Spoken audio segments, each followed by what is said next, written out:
We're currently in West Virginia. We're going to be doing the Seneca Creek trail up to Spruce Knob. If you do or don't know, Spruce Knob is the highest point in West Virginia. I'll walk you through all of that as we get there, but for tonight, we're just gonna walk in. I only have a couple more hours of sunlight left because I just came from Dolly Sods up north. If you didn't watch that video, I'll link it somewhere in here and go check it out. But it should be a good little trip. Only a couple hours of sunlight left, and hopefully we can make it in before it gets too dark. Now, you can just drive to Spruce Knob. So let's point that out first and foremost. You can just drive up there if you want. You can get to the highest point in West Virginia just by driving up there. But I wanted to do an overnight trip just to make it feel a little bit more authentic, a little bit more earned. But it should be a good little trip. Only a couple hours of sunlight left, and hopefully we can make it in before it gets too dark and make a big loop out of it. Have a pretty good trip, so let's get into it, guys.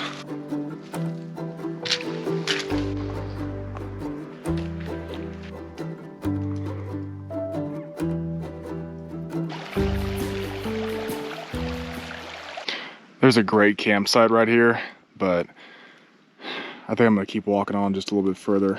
I still got another hour till dark. I got another hour of sunlight. I'll just walk a little bit further.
All right, guys, bear bag's up, fire's dying out. I'm in the tent about to go to bed. I've been reading this book, Lost Grizzlies, for the past three nights. It's about three guys who are looking for supposedly the last grizzly alive in Colorado. For a little bit of context, in 1979, the last confirmed grizzly was killed in Colorado, down in the southwestern corner in the San Juans. And as the story goes, it was an elk hunter who was there with his buddy and accidentally bumped into a grizzly bear, got mauled by a grizzly bear, and in a last attempt to save his life, the guy took an arrow and stabbed the grizzly in the neck, at which point the grizzly fled, and they followed the grizzly and then ultimately shooting the grizzly again with an arrow in the side. That's the story they were sticking with. The guy who was mauled, he was seriously injured. He had to be helicoptered out. But many people speculate that those two guys were actually up there looking for the grizzly and probably backed it in the corner, probably shot it, got mauled, shot it again, and ultimately killed it. That's kind of the genesis for this book, is looking for the lost grizzly. These three guys are looking for any remaining grizzlies in Colorado. Now again, this is 1990, and so 40 years ago was the last confirmed grizzly sighting in Colorado. But they do make an interesting case. Their argument is that the last grizzlies to be alive and to remain in Colorado have actually changed their behavior. They're no longer the grizzlies that once were, but are now really prisoners to their own habitat. They stay up high in the mountains. They only drink from certain streams. They only eat from certain bushes. They stay away from hiking trails. They stay away from roads. They stay away from all people. And because of this, they've been able to go undetected.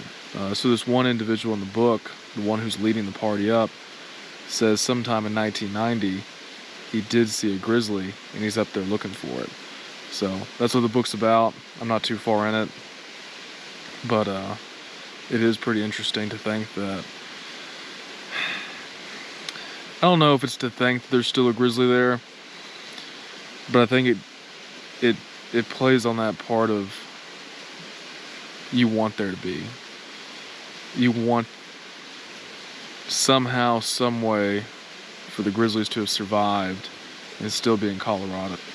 You know, I'm camping here in West Virginia tonight, and you know, there's no grizzly bears here, but it's wild terrain, and I'm thinking about how wild Colorado is and how wild it is here. It's a very different landscape. You know, we're losing some of our most wild places to encroachment, and I guess in a lot of ways you just have to enjoy it while you can. So my fire is flickering, it's dying. I'm gonna go to bed, guys. We'll see you tomorrow.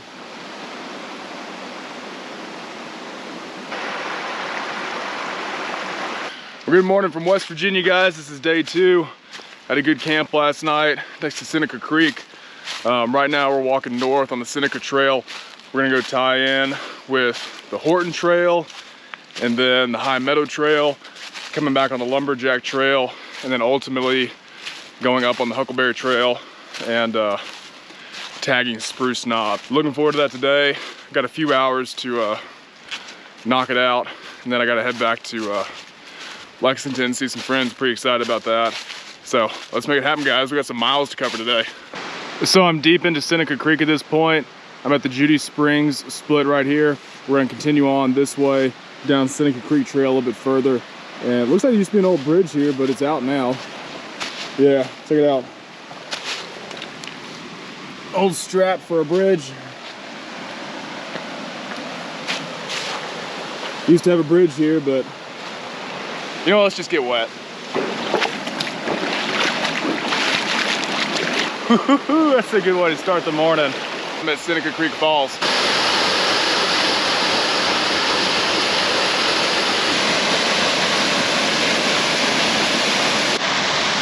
All right, guys, time to admit my mistake. So I've been confused for about 45 minutes. So I'm back at the place where the little bridge was, where I walked through the water. There's no more bridge there. Seneca Falls is just right there. There's a split off trail, Horton Trail, that away, and I totally missed it. If you keep going down further, there's another sign that points Horton Trail off. I guess it's back to the west, and Seneca Trail keeps on going down further. There's a tie-in trail that comes up above me. It's old, it's run out. I took that all the way up here before looking back down here, seeing the sign and realizing my mistake. So if you're going to Spruce Knob from Seneca Creek, after this creek crossing right before Seneca Falls, just look for this little chute. It goes uphill.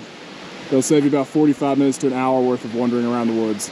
All right, guys, I'm at the Horton High Meadow Trail intersection. If you want to take some miles off, you can go that way. That'll take you up to Spruce Knob. And of course, back down here, that takes you to Seneca Creek. But I want to add some miles. I want to go see the plane wreck, so I'm going to do High Meadows and go out that way.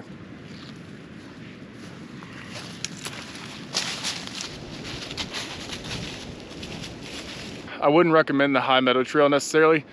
It's a pretty thin trail and just full of stickers and briars. You're gonna get cut up.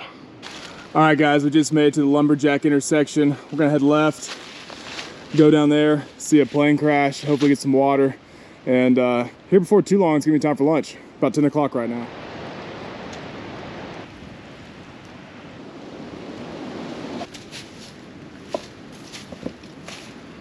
I feel kind of odd visiting it. It's not exactly paying your respects. It's more sightseeing, kind of looky-loo type mentality.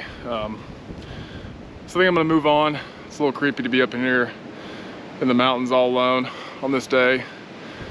I'll need to add a airplane wreck to the mix as well. So I'm gonna move on down, get some water, a little lunch, and then hopefully Spruce Knob is just after that.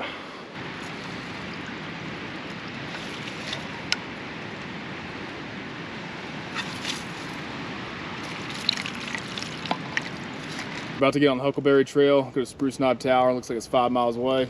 I could take the Lumberjack Trail and be back to the car in about 4.5 miles, but I guess I came here to do this the hard way, so let's walk all the way up to Spruce Knob.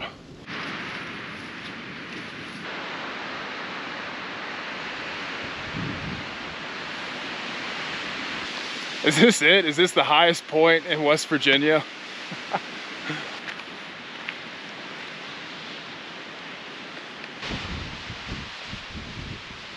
Man, let's fix that hairdo. About as good as we're gonna get. So it looks like the top of Spruce Knob. It's appropriately named, just a knob, and there's really no point to get up on for the pinnacle, the highest point of Spruce Knob. But there's a little half-mile trail that kind of circles the knob, kind of walks around. That's what I'm doing right now. And you know, it's easy enough, cool. I'm at the top of the mountain state, and not that I'm trying to get to the top of every single state, but you know, having West Virginia is kind of a cool one. They'd be in the mountain state and all. Oh, here's something up here. I wonder what this is.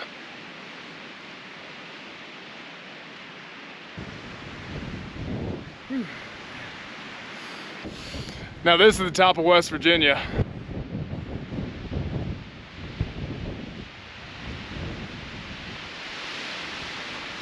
I know the GoPro's not gonna be able to catch it, but the mountains, they just go back.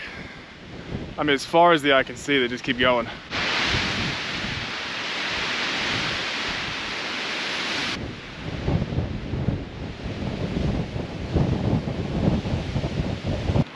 All right, y'all, that's it. That's Seneca Creek to Spruce Knob, overnighter, great trip. You could definitely do a few more nights and a few more trails out here if you wanted to. A great place to put on your bucket list. Hope you guys enjoyed it. I enjoyed it. For me, I'm just gonna walk the road back to the 4Runners a couple miles away, and I'll end it there. Thanks, guys. Take care.